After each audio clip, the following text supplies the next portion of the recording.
you will hear two theatre studies students, Maya and Finn, discussing their project on theatre programmes. First, you have some time to look at questions 21 to 26.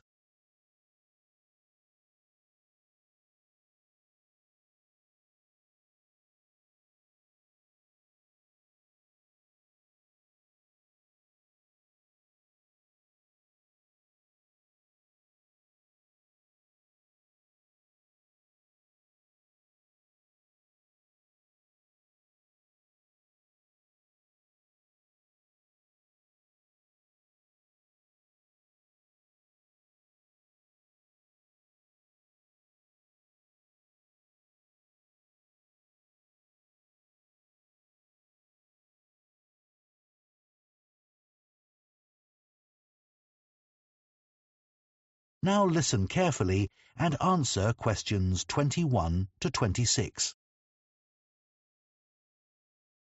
So, Finn, I've done as much as I can for our project on theatre programmes. How's your research coming along? OK, Maya. I didn't know theatre programmes are called playbills in the USA till I started looking into the topic. Even though I struggled to find many useful websites, I'm glad we picked this subject. No one else on the course is doing the same as us, although it is one of the research areas of the module convener. That might actually put some people off. I suppose so. Anyway, I hadn't realised there are actually companies specialising in creating theatre programmes. Yes, they're quite common nowadays. Contrary to what many people think, theatres don't hire people to do the programmes. In fact, companies buy the rights to publish programmes on the theatre's behalf and then make their money selling advertising space within the programme booklet. It must be easier for theatres to do it that way. Yes. I remember reading something about programmes in early British theatre. It said that the cast was always very important. Yeah, audiences were very familiar with leading actors, and big names would draw huge crowds. But I hadn't realised that if the programme named a famous actor, that's who the public expected to perform. And if that didn't happen, people accused the theatre of breaking their agreement with the audience. They would demand refunds, and if they didn't get them, there were riots. Outrageous! That'd never happen now. No, people are too polite, even when they're disappointed if the star of the show misses a performance. We should definitely include that information about early audiences in our project.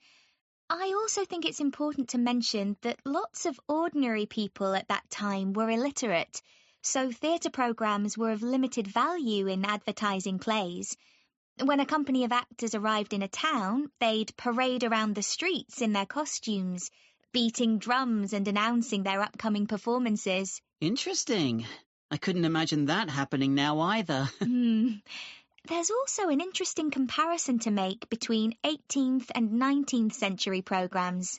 Wasn't it in the 19th century that theatre programmes started to resemble programmes today? Yes, and unlike programmes from the 18th century, they always used colour. And there was a greater variety of designs. But personally, I think 18th century programmes were superior because they told the theatre-goers so many things, including about the actors. And about the writer, the plot, and sometimes the history of the play. That's right. What should we say about theatre programmes in the 20th century? I reckon the most important thing is the dramatic change they underwent during World War II. When the government imposed restrictions on the use of paper? Yeah, but that was only in the UK.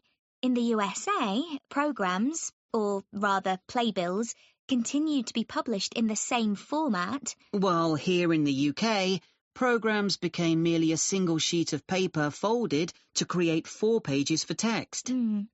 What I don't really get is that after the war, they didn't go back to being more than one sheet, or change in any way for over 25 years.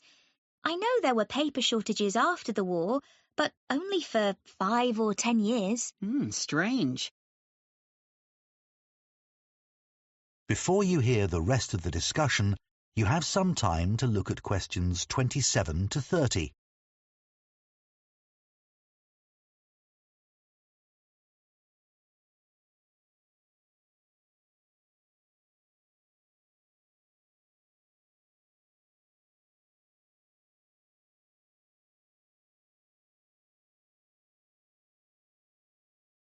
Now listen and answer questions 27 to 30.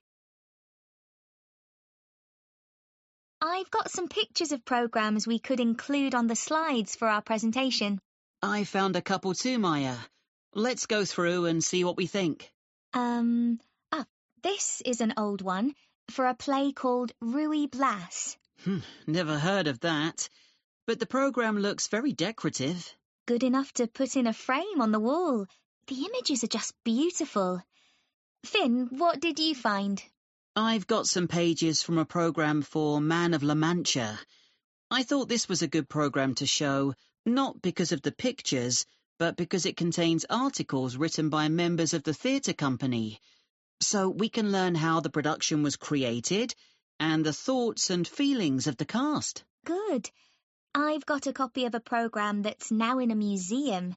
It's for The Tragedy of Jane Shore, and it's said to be the earliest surviving document to have been printed on Australia's first printing press. Fantastic! Another programme to talk about is for the Sailors' Festival. It comes from the British Library's digitised collection of programmes that was started a few years ago. It already comprises over 200,000 programmes, which is amazing. Wish I'd known about it while I was doing my research. That is the end of part 3. You now have 30 seconds to check your answers to part 3.